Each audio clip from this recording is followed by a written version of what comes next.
Hello students, in the last video of SST Geography, we had discussed about resources and its classification.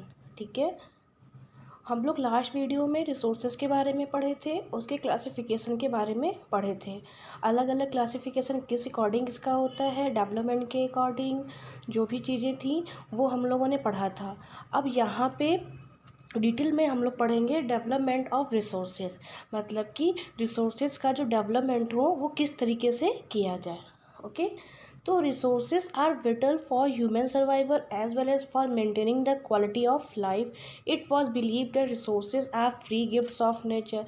जो resources हैं वो human के survive करने के लिए, सर्वाइवल के लिए बहुत ही ज़्यादा इम्पॉर्टेंट है। ठीक है, मतलब कि अगर रिसोर्सेज नहीं होंगी, एयर, वाटर, सनलाइट नहीं होगी, प्लांट्स नहीं होंगे, तो हम कैसे सर्वाइव करेंगे? सर्वाइव नहीं कर सकते। तो इसलिए ऐसा बिलीव किया जाता है कि ये प्रकृति द्वारा प्राप्त मुफ्त में हमें गिफ्ट होते हैं। ठीक है, मतलब देखिए, एयर है, प्रकृति हमें फ्री में देती है ना, बदले में हमसे तो कुछ भी नहीं लेती है। As a result human being use them. ठीक है, इस तरीके से ह्यूमन बींग जो है इसका यूज़ करते हैं। लेकिन अगर देखा जाए कि मतलब कि अगर हमें ये लगता है कि प्रकृति हमें ये जो है रिसोर्सेज गिफ्ट फ्री में देती है और हमसे उसके बदले में कोई भी चार्ज नहीं करती, तो इसका हम क्या कर रहे हैं? अंधाधुंध यूज़ कर रहे हैं, मतलब कि वाइजली यूज़ नहीं कर रहे हैं, तरीके से यूज़ नहीं कर रहे हैं और अंधाधुंध यूज़ कर रहे हैं। जिससे प्रॉब्लम क्या आ रही है? जिससे प्रॉब्लम ये आ रही है कि depletion of resources for satisfying the greed of few individuals. मतलब जो रिसोर्सेज हैं उससे क्या हो रहा है, जो मतलब अवेलेबल रिसोर्सेज है वो सिर्फ कुछ लोगों की ज़रूरतों को ही पूरी कर पा रही हैं। ओके, और कुछ लोगों के हाथ में, जिनके पास ज़्यादा पावर है सोसाइटी में, ठीक है, और उनके पास वो ही ज़्यादा इस रिसोर्सेज का यूज़ कर पा रहे हैं। जैसे कि यहाँ लिखा है, divide the society into two segments, haves and have nots. मतलब इस तरीके से जो लोग जिनके पास पावर है वो रिसोर्सेज का यूज इस तरीके से कर रहे हैं कि समाज, जो सोसाइटी है, वो दो पार्ट में डिवाइड हो गया है। रिच या पुअर कह सकते हैं, या ऐसे लोग जो रिसोर्सेज का प्रॉपर यूज़ कर रहे हैं, प्रॉपर मतलब कि अधिक से अधिक यूज़ कर रहे हैं, अंधाधुंध यूज़ कर रहे हैं, और कुछ ऐसे हैं जिनके पास रिसोर्सेज जिन तक नहीं पहुंच पा रही हैं। ओके, आगे है, यहाँ पे देखिए, नीचे देखते हैं कि अब ये देखिए, रिसोर्सेज है led to global ecological crisis such as global warming, ozone layer depletion, environmental pollution and land degradation. अब देखिए, जैसे कि आपने देखा होगा कोल माइंस वगैरह होते हैं जहाँ पे अधिकतर ज़मीन में डिगिंग होती है। डिगिंग मतलब जो खुदाई होती है, खोदते खोदते क्या हो जाता है, खोदते खोदते क्या होता है कि एक बहुत ज़्यादा ही गड्ढा ज़मीन में हो जाता है और पेड़ों की अंधाधुंध कटाई हो रही है, जिससे कि ओजोन लेयर पे इफ़ेक्ट पड़ रहा है, पॉल्यूशन बढ़ते जा रहे हैं। हम क्या है कि हमारे पास रिसोर्सेज अवेलेबल हैं, तो अब क्या है, आप रोड पे देखिए, जितनी गाड़ी आपको दिखाई देती है, वाहन इतने ज़्यादा दिखाई देते हैं, पहले नहीं दिखाते थे। तो इतनी ज़्यादा गाड़ी चलने की वजह से क्या है कि इन्वायरमेंट में क्या हो रहा है? प्रदूषण फैल रहा है। ओके, तो इस तरीके से क्या है, लैंड डिग्रेडेशन, मतलब कि लैंड की प्रॉब्लम आ रही, जो ज़मीन है वो बंजर होते जा रहे हैं। ओके, अब ये देखिए, यहाँ पे कुछ दिया हुआ है इनके बारे में। यहाँ पे है Rio de Janeiro Earth Summit 1992 के बारे में यहाँ बताया गया है। Okay, in June 1992 more than 100 heads of state meet in Rio de Janeiro, Brazil के एक जगह का नाम है, वहाँ पे मीटिंग हुई थी। ठीक है, इंटरनेशनल अर्थ समिट मतलब वैश्विक शिखर सम्मेलन हुआ था। The summit was convened for addressing urgent problem of environment. मतलब वहाँ जो मीटिंग हुई थी वो किस लिए हुई थी? वो ये हुई थी कि जो हमारे इन्वायरमेंट में, जो हमारे पर्यावरण में जो प्रॉब्लम है उसको लेके मीटिंग हुई थी, और हमारे पर्यावरण को और हमारी सोसाइटी को, मतलब कि सोशो इकोनॉमिकल डेवलपमेंट को लेके, ग्लोबल वार्मिंग को लेके, मतलब हर इन चीज़ों को लेके मेन मोटो वहाँ पे मीटिंग का ये था कि जिस तरीके से जो हमारा इन्वायरमेंट है काफ़ी पॉल्यूटेड होता जा रहा है ना, तो इस चीज़ों को लेके, इन प्रॉब्लम को लेके वहाँ पे मीटिंग हुई थी, जिसमें कि 100 हेड्स ऑफ स्टेट थे, मतलब कि 100 देश वहाँ पे इकट्ठा हुए थे। ओके, उसके बाद देखिए, यहाँ पे है कि the assembled leaders signed the declaration on global climatic change and biological diversity. The Rio convention endorse the global forest principles and adopted agenda 21 for achieving sustainable development in the 21st century मतलब meeting के बाद वहाँ पे सभी लोगों ने क्या किया था, एक एजेंडा था, एजेंडा 21, उसको उस पर साइन किया था और उसको मतलब पूरा करने के लिए एग्री किए थे। अब सबसे बड़ी बात आती है कि एजेंडा 21 ऐसा क्या था जिस पे 100 देशों ने मिलकर साइन किया था, ठीक है, और इसको अपनाने की बात कही थी 21st सेंचुरी में, जो कि अभी सेंचुरी आपकी चल रही है। तो आगे देखिए एजेंडा 21 क्या होता है। ओके, तो यहाँ पे देखिए इसके बारे में काफ़ी डिटेल दी हुई है। एजेंडा 21 है, it is the declaration signed by world leaders in 1992 at the United state conference on environment and development which took place at the Rio de Janeiro Brazil. It aims at achieving. देखिए ये क्या है कि एक declaration था जिसपे कि world के जो अलग अलग देशों के लीडर थे 1992 में इस पर साइन किए थे।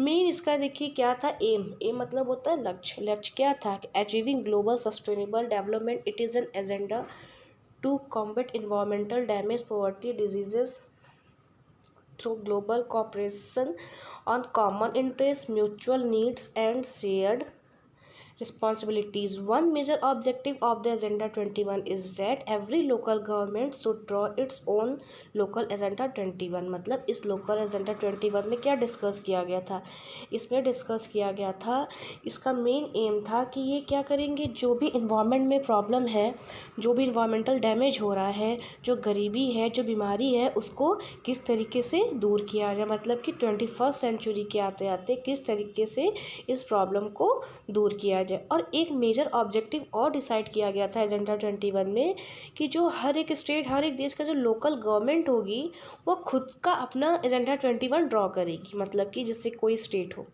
जैसे सूरत वगैरह ले लीजिए, ऐसा है जहाँ पे बहुत ज़्यादा ही पॉल्यूशन है, ठीक है। तो एक समय था सूरत में बहुत ज़्यादा था, या है भी कह सकते हैं, बहुत सी सिटी, कानपुर देखिए अभी भी है, बहुत ज़्यादा पॉल्यूटेड है। तो ऐसे जगहों के लिए एजेंडा 21 खुद का बनाया जाएगा। उसमें ये होगा कि जैसे कोई जगहों पे बहुत ज़्यादा पॉल्यूशन है, कोई जगहों पे बहुत कम है, तो हर एक जगहों पे अलग अलग एजेंडा तैयार किया जाएगा कि किस जगह पे पॉल्यूशन को कम करने के लिए किस तरीके को अपनाया जाए। ओके, तो इसी तरह से एजेंडा 21 था। 21 क्यों रखा था, क्योंकि 21st सेंचुरी तक इस प्रॉब्लम से ओवरकम करना था, ठीक है। मतलब कि इस प्रॉब्लम का निवारण ढूंढना था और इस प्रॉब्लम को ख़त्म करना था, इसलिए इसको 21 नेम रखा गया था। नेक्स्ट यहाँ पे दिया हुआ है रिसोर्सेज प्लानिंग। रिसोर्सेज प्लानिंग क्या होता है, planning is the widely accepted strategy for judicious use of resources. It has importance. Resources planning मतलब क्या, किसी चीज़ की प्लानिंग करके रखना। जैसे किसी काम को करने से पहले आप प्लानिंग करके रखते हैं ना, कि इस काम को हम कैसे करेंगे, है ना, किस तरीके से स्टार्ट करेंगे। और इसी तरीके से रिसोर्सेज को मतलब कि अलग अलग हाथों में देने से पहले या रिसोर्सेज को अलग अलग लोगों तक पहुंचाने से पहले एक प्लानिंग की जाए कि किसके पास कितने क्वांटिटी में किस तरीके से रिसोर्सेज उन पर अवेलेबल हो पाए, ठीक है। आगे है कि ये देखिए, in a country like India which is enormous diversity in the availability of resources. India की अगर हम बात करें तो यहाँ पे रिसोर्सेज बहुत अधिक मात्रा में हैं। कुछ ऐसे रीजन्स हैं जहाँ पे कुछ विशेष टाइप के जो रिसोर्सेज हैं वो बहुत प्रचुर मात्रा में अवेलेबल है, प्रचुर मतलब अधिक मात्रा में। और कुछ ऐसे जगह भी हैं जहाँ पे कुछ रिसोर्सेज हैं वो बिल्कुल भी मात्रा में या मतलब बिल्कुल भी अवेलेबल नहीं है। जैसे कि यहाँ लिखा है कि there are region which are rich in certain types of resources but are deficient in some other resources. मतलब कुछ ऐसी जगह जो कुछ विशेष प्रकार के रिसोर्सेज उनका यहाँ पे प्रचुर मात्रा में है, लेकिन कुछ दूसरे टाइप के जो रिसोर्सेज हैं वहाँ उनकी कमी है। देयर आर सम रीजन, कुछ ऐसे रीजन में है which can be consider self sufficient in terms of the availability of resources and there are some region which have acute shortage of. कुछ ऐसे हैं कि जिनके पास उतने मात्रा में रिसोर्सेज हैं कि वो खुद का सेल्फ सफिशिएंट मतलब कि खुद की ज़रूरतों को पूरा कर सकते हैं। And there are some regions which have acute shortage of some vital resources. और कुछ ऐसे रीजन्स भी हैं जहाँ पे कुछ रिसोर्सेज की बहुत ही कमी है, जो दूसरे देश को या दूसरे लोगों को नहीं दे के मतलब खुद की ज़रूरतों को भी वो पूरा नहीं कर सकते। तो जैसे देखिए अब एग्जाम्पल हम देखेंगे तो ज़्यादा अच्छे से समझ में आएगा। For example the state of Jharkhand, Chhattisgarh and Madhya Pradesh are rich in minerals. ये जो है छत्तीसगढ़ है, मध्य प्रदेश है, ये सब रिच हैं किसमें? मिनरल्स एंड कोल डिपॉजिट्स में। Arunachal Pradesh has evidence of water resources. Arunachal Pradesh में वाटर रिसोर्सेज अच्छी मात्रा में है, but lack it infrastructural development, जैसे कि वाटर वहाँ पे पर्याप्त मात्रा में अवेलेबल हो जाता है, ठीक है, तो लेकिन वहाँ पे कंस्ट्रक्शन का काम करना या इंफ्रास्ट्रक्चर का काम करना, डेवलपमेंट करना उतना आसान नहीं है, वहाँ उतने अच्छे से नहीं हो पाता। अब देखिए जैसे पानी ज़्यादा मात्रा में लेवल होगी तो वहाँ की जो मिट्टी होगी वो उस तरीके से नहीं होगी कि घरों को या कोई भी बड़ी बिल्डिंग को सपोर्ट कर पाती होगी, ठीक है, क्योंकि मडी टाइप की होगी या गीली मिट्टी होगी। The state of Rajasthan is very well endured with solar and wind energy. जैसे राजस्थान वगैरह को ले लीजिए, यहाँ पे विंड एनर्जी बहुत पर्याप्त मात्रा में मिल जाएगी, विंड और solar energy, but lakhs in water resources. लेकिन यहाँ पे ऐसी जगहों पे वाटर रिसोर्सेज की कमी है। उसके बाद है the cold desert of Ladakh. जो लद्दाख का कोल्ड डेजर्ट है is relatively isolated from the rest of the, ये देखिए, rest of the country. It has very rich culture heritage. जैसे कि लद्दाख वगैरह की बात करें तो इनमें क्या है कि कल्चर हेरिटेज यहाँ बहुत है। लद्दाख वगैरह में देखिए हमारे जो मतलब रिच कल्चर हेरिटेज कहने का मतलब है मतलब धार्मिक तौर पे यहाँ पे चीज़ें बहुत अच्छी हैं, लोग घूमने जाते हैं, एक तरीके से तीर्थ स्थल है ना, but it is deficient in water infrastructure and some vital minerals. लेकिन कमी किसकी है? पानी की, मतलब क्योंकि बर्फ़ पूरी जमी हुई रहती है ना, इसलिए। और क्या है कि बर्फ़ जमी होने की वजह से इंफ्रास्ट्रक्चर का काम भी नहीं हो पाता है और कुछ मिनरल्स की भी कमी, क्योंकि बर्फ़ पूरी जगह रहती है, आइस कवर्ड है, तो मिनरल्स की कमी है। This calls for balance resources planning at the national, state, regional and local level. इसीलिए क्या कहा जाता है, मतलब कि हम गवर्नमेंट को एक बैलेंस बना के रखना पड़ता है कि जो राज्य हों, चाहे वो देश हो, चाहे कोई भी स्टेट, कुछ भी हो, हर एक देश को, हर एक राज्य को, हर एक जगहों को, हर एक रीजन को पर्याप्त मात्रा में उनके ज़रूरत के अनुसार उनको रिसोर्सेज मिल सके। इसी को प्लानिंग कहा जाता है, इसी की प्लानिंग की जाती है। ओके, उसके बाद यहाँ पे देखते हैं रिसोर्सेज प्लानिंग इन इंडिया।